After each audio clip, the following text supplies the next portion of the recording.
لاننا داخلين على رمضان وبعده عيد الفطر وبعده عيد الاضحى، فاحنا ان شاء الله داخلين على مناسبات حلوة قوي، على افراح، على خطوبات، على قراية فاتحة. فتعالوا نرجع شوية عند مطعم زكي السماك واعرفكم ازاي يبقى عندكم فستان سواريه شيك جدا وحلو جدا، ويبقى تمليك كمان مش ايجار، وبسعر تحفة قوي قوي. حطوا لايك واشتراك واضغطوا جرس التنبيهات للكل علشان يوصلكم اشعار بكل فيديو جديد ينزل على القناة بشكل يومي.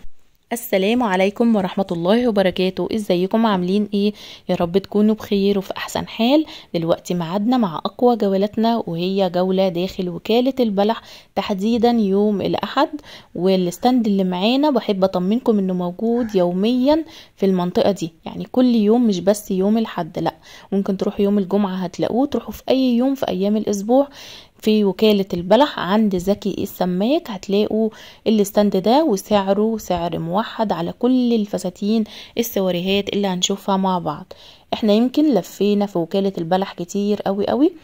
اتفرجوا معايا على الفساتين. عاوزة اقول لكم ان هي كوليكشن متنوع، في الحاجات السيمبل الرقيقة قوي قوي، في حاجات فيها اكستنشن مزود على اي فستان، في حاجات ستانات، في حاجات تل، في حاجات جوبير، حاجات حلوة قوي. الستاند عالي شوية، يمكن كان في صعوبة في التصوير، ولكن يا جماعة ما شاء الله اللهم بارك، الستاند مليان شوية تحف، شوية جاتوهات كده زي ما بنقول، شوية حلويات. فتعالوا نتفرج عليه واحدة واحدة.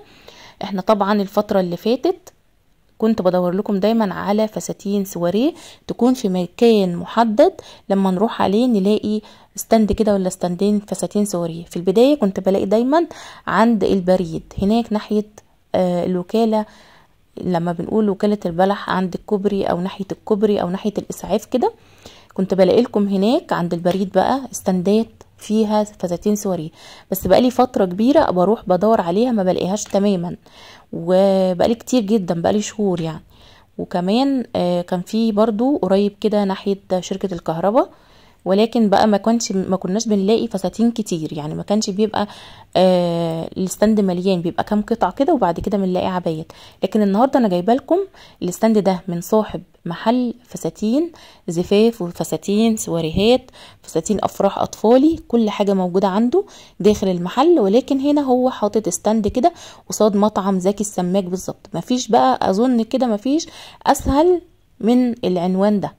هتيجي من محطة مترو ايه، يعني انت لو جاية وكالة البلح اجي وكالة البلح محطة مترو ايه. النهاردة لو عايزة تيجي المنطقة دي اقرب محطة مترو هي مترو مسبيرو، تمام كده، محطة مترو مسبيرو هي اقرب حاجة. لو هتيجي جمال عبد الناصر هتمشي كتير جدا جدا جدا جدا فوق ما تتخيلي. فعلشان كده بقولك تعالي من محطة مترو مسبيرو هيبقى قريب جدا. اسألي لو اول مرة تنزلي على مطعم زكي السماك هتلاقيه عند شارع بولاق الجديد، هتلاقي الستاندات دي قصاده على طول الناحية التانية، تمام كده. التصوير ده كان يوم الاحد يا جماعة. لكن زي ما بقول لكم كده يوميا هتلاقوا الستاند ده مع عمرو صاحب محل فساتين السواريهات والافراح الزفاف، تمام. طبعا جايبه لكم برضو معايا فكرة مشروع حلوة جدا جدا، يمكن في بنات شاطرة كتير تعرفها. ان انت ممكن تاخدي فستان، انت النهارده هتاخدي الفساتين دي بيع، تمام، هتشتريها. لو اشتريتي فستان مثلا من دول وحضرتي بيه مناسبة ليكي مثلا، ممكن بعد كده تبدأي تعرضيه على النت وتبيعيه اونلاين وانت قاعدة في بيتك. ممكن كمان تأجريه بالبطاقة زي ما بيعملوا كده، تمام، وبتاخدي تأمين وكده وانت قاعده برضو في البيت بتعرضيه على النت. بس مش ضروري ابدا ان انت تحطي صورتك وانت لابساه، لا انت بس بتعلقيه في شماعه كده وتصوريه صوره حلوه وبتنزليه على الصفحه من صفحات النت اللي انت بتعرضي عليها الشغل ده، او في صفحه معروفه او جروب يعني، وبتنزلي ان انت بتطلعيه ايجار، تمام، او بتبيعيه زي ما تحبي. تقدري ان انت تستفادي منه وتبيعيه، وتقدري برضو ان انت تستفادي منه اكتر من مره وتأجريه، وفي الاخر ما تزهقي بقى تبيعيه، تعملي كده زي الاتيليهات بتاعه الفساتين، تمام. فدي فكره حلوه جدا، يمكن بنات كتير قوي عارفينها وبيعملوها من زمان. احنا طبعا الفترة دي داخلين بقى على كل سنة وانتم طيبين يا رب وبخير وسعادة. رمضان وبعده عيد الفطر وعيد الأضحى، كل دي مناسبات حلوة جاية هتكتر بقى أفراحنا إن شاء الله. الخطوبات يا رب عقبال كل البنات، يا رب ربنا يرزقهم بالأزواج الصالحة. كل بنت ربنا يرزقها بالزوج الصالح يا رب، وتاخد بقى الفستان الحلو اللي يناسبها وتفرح كده إن شاء الله. فطبعا بنبقى محتاجين اللي رايحة كاتب كتابها، اللي رايحه كاتب كتاب واحده صاحبتها، اللي رايحه خطوبه حد، اللي هي خطوبتها، فرح حد، كل الحاجات دي بنبقى محتاجين يبقى عندنا في دولابنا فستان جاهز زي كده. تمام. هنا احنا دخلنا على الستانات اهو زي ما انتم شايفين، حرير بقى وستان وحاجات حلوه قوي. زي ما قلت لكم هو كوليكشن متنوع من الفساتين السواريهات. تمام. وزي ما قلت لكم برضو هو عنده هناك في المحل كوليكشن مختلف تماما، زفاف وفساتين اطفال كمان، كل ده بيع. قبل ما انسى اقول لكم سعر الفساتين دي كلها سعر موحد، وهي من اول فستان لحد اخر فستان، من اول التل لحد الستانات. وده جوبير اهو زي ما انتم شايفين، كل الحاجات دي او تل تقريبا، كل ده سعره سعر موحد ب400 جنيه اي واحد فيهم.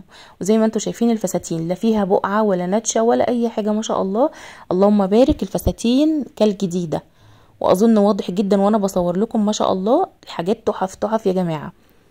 اعملوا بقى شغل الاتيليهات ده، خدي الفستان هتشتريه بسعر ما انت بتجيبيه ايجار، او يمكن كمان الايجار اعلى من كده. دلوقتي انا سامعه اسعار خرافيه في الايجارات، هتقدري تاخديه وتستفادي منه، تحضري بيه مناسبتين 3 وتبيعيه، تحضري بيه مناسباتك وتأجريه زي ما انت حابه.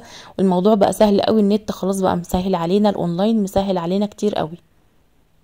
تمام. بس بقى نحط هامش ربح بسيط كده عشان الحاجه تتباع معانا بسهوله، وكمان غيرنا يستفيد برضو.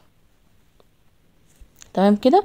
هتيجي في اي يوم انت حباه، هو بيبقى موجود هنا عمرو، وهنزل لكم اهو الرقم نزل على الشاشه خلاص. رقم الموبايل بتاعه علشان لو حابين تتواصلوا معاه تاخدوا منه شغل او حاجه. عاوزه اقول لكم ان ممكن في اللحظه كل الشغل يتباع، يعني ممكن مثلا حد ينزل ياخد دي بيع على بعضها. تمام كده. بيبقوا بقى الاتيليهات والحاجات دي لما بيعرفوا طريق حاجات حلوه زي كده وبالاسعار دي بينزلوا ياخدوا الحاجه على بعضها، طبعا بخصم تاني. فانتوا ممكن تنزلوا هتلاقوا كوليكشن تاني جديد احدث من ده كمان ان شاء الله يعني. تمام كده. وقولوا لي ايه رايكم بقى في الكوليكشن ده، عايزه اشوف ارائكم كده وتعليقاتكم على الكوليكشن الفساتين اللي انتوا شايفينها دلوقتي.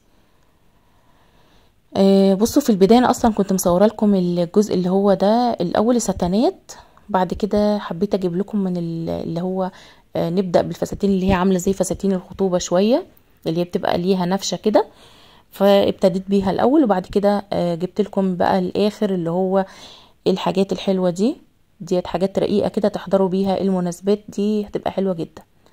ممكن برضو كاتب كتاب هيبقى حلو قوي لو كاتب كتابك انت يعني. كلها حاجات سيمبل ورقيقه. اظن الكوليكشن حلو يا جماعه، سيمبل وجميل قوي، مش محتاج يعني ان احنا نتكلم. ما شاء الله اللهم بارك. والمقاسات حلوه يعني، مش كلها مقاسات صغيره ولا كلها مقاسات كبيره، ان شاء الله تلاقوا المقاسات الحلوه بتاعتكم. بصوا مقاسات مرتاحه يعني اهو. بصوا الحاجات كلها مختلفه يعني، الفساتين كلها مختلفه.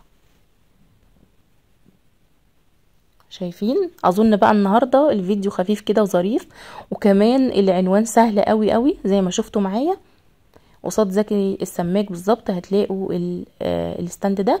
عاوزه اقول لكم كمان ان انت ممكن تبقي جايه من ناحيه الكورنيش وتلاقيه برضو في البدايه كده قصاد مطعم زكي السماك. يعني انت لو جايه من مترو ماسبيرو جايه من ناحيه الكورنيش برضو هيبقى قريب ليكي جدا.